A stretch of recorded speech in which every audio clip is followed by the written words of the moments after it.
Easy learning official YouTube channel में आपका स्वागत है। प्लीज आप सभी दर्शक हमारे यूट्यूब चैनल को सब्सक्राइब करें और अच्छा लगे तो लाइक करें। आज हम आप सभी के साथ फिजिक्स के कुछ क्वेश्चन साझा कर रहे हैं।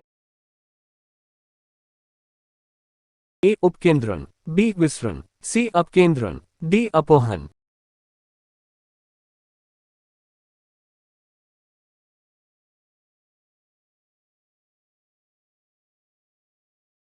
वॉशिंग मशीन का कार्य सिद्धांत है। ए उपकेंद्रण, बी विसरण, सी अपकेंद्रण, डी अपोहन। उत्तर सी अपकेंद्रण। आइए हम वॉशिंग मशीन के कार्य अपकेंद्रण सिद्धांत के बारे में जानते हैं। वॉशिंग मशीन अपकेंद्रीय बल के सिद्धांत पर कार्य करती है। मशीन कपड़े और पानी को एक केंद्र पर घुमाती है। जड़त्व के नियमानुसार सभी कण केंद्र से दूर भागते हैं। इसका आभास हमें भी होता है जब हम बस या कार में बैठे होते हैं और जब बस या कार किसी मोड़ पर जाती है तो हम मोड़ के विपरीत दिशा में गिरने लगते हैं। इस बल को ही अपकेंद्रीय बल कहते हैं। इसी बल के कारण कपड़े में मौजूद मैल कपड़े से बाहर चला जाता है और कपड़े मैल रहित हो जाते हैं। अपकेंद्रीय बल का प्रयोग हम अनादिकाल से मथानी के रूप में करते आए हैं, जिससे दही को मथकर मक्खन निकालते हैं। इन्हीं सिद्धांतों पर क्रीम निकालने वाली मशीन भी कार्य करती है। सुई डूब जाती है लेकिन जहाज तैरता रहता है। ये किस सिद्धांत पर आधारित है? ए पास्कल का सिद्धांत, बी आर्किमिडीज का सिद्धांत, सी गुरुत्वाकर्षण का नियम, डी इनमें से कोई नहीं।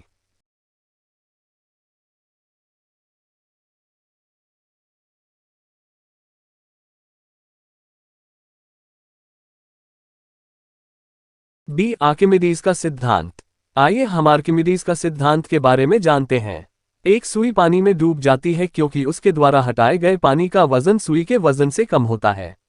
और एक लोहे के जहाज का आकार ऐसा होता है कि वह बड़ी मात्रा में पानी को विस्थापित कर सकता है। जहाज के डूबे हुए हिस्से द्वारा हटाए गए पानी का वजन जहाज के वजन के बराबर है, इसलिए यह तैर सकता है।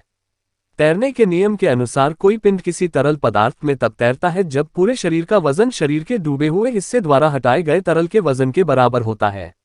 लोहे की कील का घनत्व पानी से अधिक होने के कारण कील पानी में डूब जाती है, लेकिन लोहे से बना विशाल जहाज तैरता है।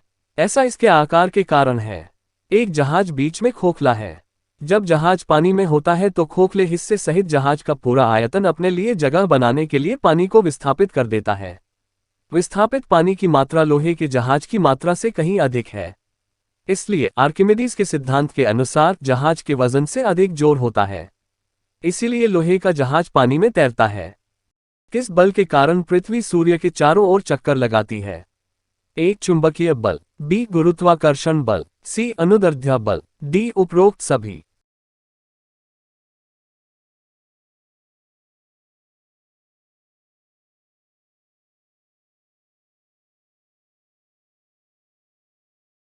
ऑप्शन बी गुरुत्वाकर्षण बल।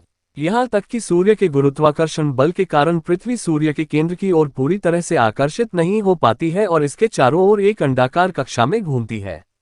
ये सूर्य के केंद्र की ओर पूर्ण रूप से आकर्षित क्यों नहीं हो पाता तथा ये दीर्घवृत्ताकार कक्षा में क्यों घूमता है? पृथ्वी सूर्य की ओर आकर्षित होती है, ये सत्य है, लेकिन पृथ्वी केवल सूर्य की ओर ही आकर्षित नहीं होती। खैर, न्यूटन के गुरुत्वाकर्षण के नियमों के अनुसार सभी वस्तुएं एक दूसरे को आकर्षित करती हैं और आकर्षण बल द्रव्यमान के समानुपाती और दूरियों के वर्ग के व्युत्क्रमानुपाती होता है। अब सूर्य पृथ्वी को आकर्षित करता है, ठीक है, लेकिन अन्य सभी ग्रहों, तारों, उल्कापिंडों आदि के बारे में क्या?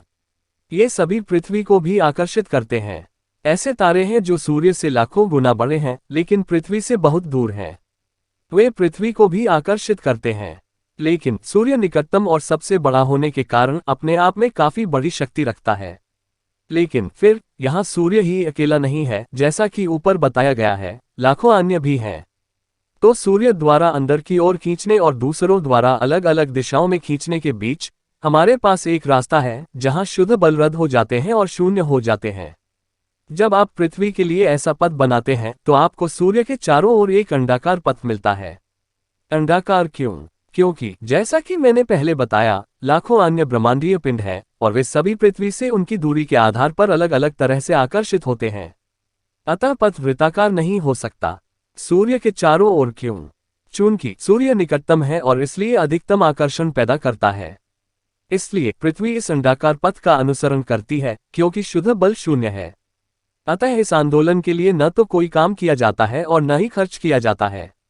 ऐसे पथ को समविभव पथ कहा जाता है, जिसका अर्थ है कि विभवांतर शून्य है, इसलिए कार्य शून्य है। तो इस अंडाकार गति का कारण संतुलन है। किसी को भी तनाव पसंद नहीं है। तो पृथ्वी एक समविभव पथ यहाँ एक दीर्घवृत्त में चलते हुए तनाव, आकर्षक धक्का और खिंचाव को रोके। वैज्ञानिकों ने इस घटना से संबंधित समीकरणों की खोज की है और इसलिए उपग्रहों को लॉन्च करने के लिए इष्टतम वेग और प्रवेश लंबाई का पता लगाया है। उपग्रह भी इन्हीं अंडाकार पथों में चलते हैं। लंबी दूरी के बेतार संचार के लिए अपेक्षित तरंगें हैं।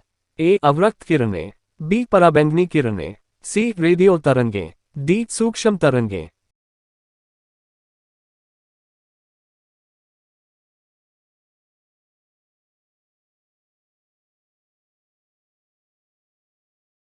सी रेडियो तरंगें। रेडियो तरंगों का परिचय। रेडियो तरंगें विद्युत चुंबकीय तरंगें हैं जो रेडियो ट्रांसमीटरों में आवेशों की त्वरित गति के कारण उत्पन्न होती हैं।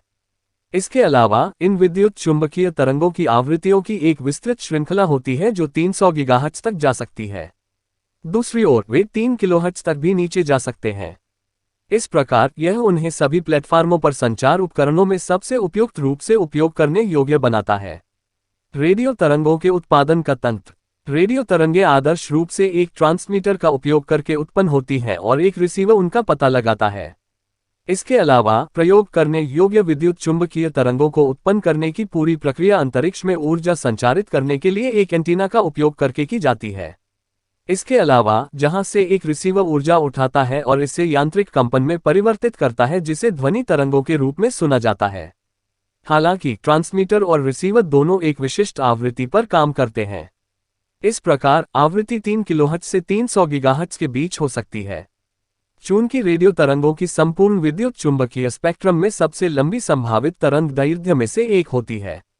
इसके अलावा अंतरिक्ष में पहुंच और प्रसारण की सीमा कुछ मील से लेकर कुछ लाख मील तक भी हो सकती है। रेडियो तरंग संचार प्रणाली। रेडियो तरंग संचार प्रणाली में मुख्य रूप से 3 कार्यात्मक घटक होते हैं। ये ट्रांसमीटर संचार के लिए प्रसारित किए जाने वाले सिग्नल का प्रसंस्करण और एन्कोडिंग एक ट्रांसमीटर का उपयोग करके किया जाता है। 2 अलग अलग प्रकार के सिग्नल प्रसारित किए जाते हैं जिन्हें एनालॉग और डिजिटल सिग्नल के रूप में जाना जाता है।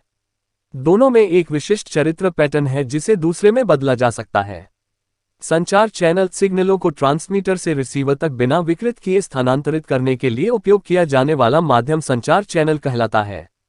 रिसीवर सिग्नल प्राप्त करता है और इसे समझने योग्य ध्वनि तरंग में डिकोड करता है। रेडियो तरंग सिग्नल के प्रकार।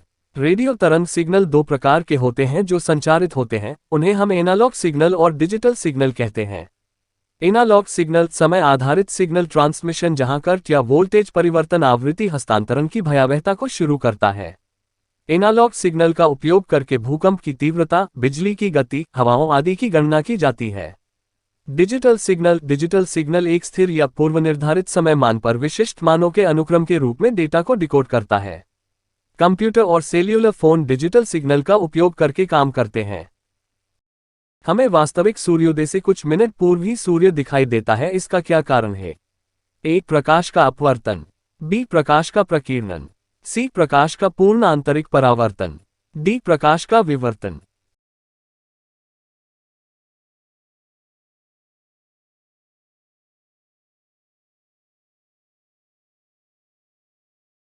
ऑप्शन 1 प्रकाश का अपवर्तन। प्रकाश का अपवर्तन एक माध्यम से दूसरे माध्यम तक गुजरने वाली प्रकाश की किरण का झुकाव प्रकाश का अपवर्तन कहलाता है। एक माध्यम से दूसरे माध्यम तक जाने में प्रकाश का अपवर्तन होता है क्योंकि प्रकाश की चाल 2 माध्यमों में अलग होती है। जब प्रकाश की किरण विरल माध्यम से सघन माध्यम में जाती है तो ये लंब की ओर झुक जाती है। जब प्रकाश की एक किरण सघन माध्यम से विरल माध्यम तक जाती है तो ये लंब से दूर झुक जाती है।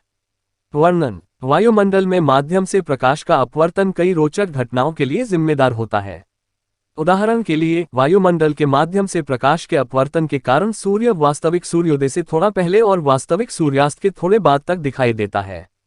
पृथ्वी के निकट वायु की परतें इससे ऊपर उन परतों की तुलना में सघन होती है। सूर्योदय और सूर्यास्त पर जब सूर्य क्षितिज से नीचे होता है तो प्रकाश किरणें सूर्य से प्रारंभ होकर इन परतों पर आपतित होती हैं। वे क्रमागत रूप से सघन परतों के माध्यम से गुजरती हैं और इसलिए लंबकी और अधिक से अधिक तब तक झुकती हैं जब तक कि वे प्रक्षेपक की आंखों पर न पड़े। प्रेक्षक के लिए ये किरणें एस से आती हैं जो क्षितिज से ऊपर होता है। यह इस कारण होता है कि सूर्य क्षितिज से ऊपर उठने से थोड़ा पहले हमें दिखाई देता है और साथ ही क्षितिज के नीचे जाने के थोड़ी देर बाद तक ये दिखाई है। सूर्य के शीघ्र उदय और देर से डूबने के लिए समय का अंतर लगभग 2 मिनट होता है।